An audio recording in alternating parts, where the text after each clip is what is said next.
አንተ ቤት እኔ አንተ ፊት የምቆም ሰው አይደለሁ።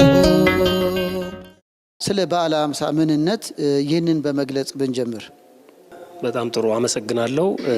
እግዚአብሔር ያክብርልኝ። ልክ ነው። በዓለ ሃምሳ እንግዲህ ዝም ብለን ከቃላዊ ፍቺው ስንጀምር በግሪኩም እንግሊዘኛውም የግሪኩን ቃል ወስዶ ነው የሚጠቀመው። ፔንቴኮስት ማለት ነው። በአማርኛ ጴንጤቆስቴ የምንለው ማለት ነው።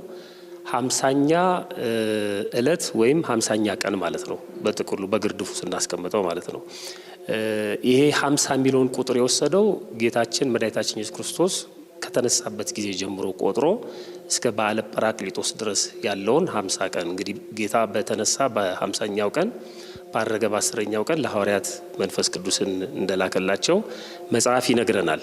እንደውም ቃል በቃል በዚህ በግብረ ሐዋርያት በምዕራፍ 2 ቁጥር 1 ላይ በዓለ ሃምሳ የተባለውም ቀን በደረሰ ጊዜ ሁሉም በአንድ ልብ ሆነው አብረው ሳሉ ድንገት እንደሚነጥቅ አውሎ ነፋስ ከሰማይ ድምጽ መጣ።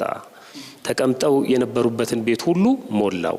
እንደ እሳት የተከፋፈሉ ልሳኖች ታዩአቸው፣ በእያንዳንዳቸውም ላይ ተቀመጡባቸው፣ በሁሉም መንፈስ ቅዱስ ሞላባቸው ይላል መጽሐፍ ቅዱሱና መዛግብቱ የሚነግሩን በዓለ ሃምሳ የሚሉት አንዱን ቀን መንፈስ ቅዱስ ለሐዋርያት የወረደበትን ዕለት ነው። በቅድስት ቤተ ክርስቲያን ግን ከዕለተ ትንሣኤው አንስቶ እስከ ጰራቅሊጦስ ድረስ ያለው 50ው ዕለታት እንደ አንድ ቀን ተወስደው በዓለ ሃምሳ ተብለው ይጠራሉ። 50ው ማለት ነው። እንደውም ሊቃውንቱ አዝማነ መንግስተ ሰማያት ይሏቸዋል። የመንግስተ ሰማያትን ምሳሌ ወደ መንግስተ ሰማያት ከገባን በኋላ የምንኖረውን የምናገኘውን ህይወት የሚወክሉ ስለሆነ ማለት ነው። የሰው ልጅ ከትንሣኤ በኋላ የሚኖረውን ኑሮ የሚወክሉ ናቸው እነዚህ ከትንሣኤ በኋላ ያሉት 50ው ዕለታት ማለት ነው።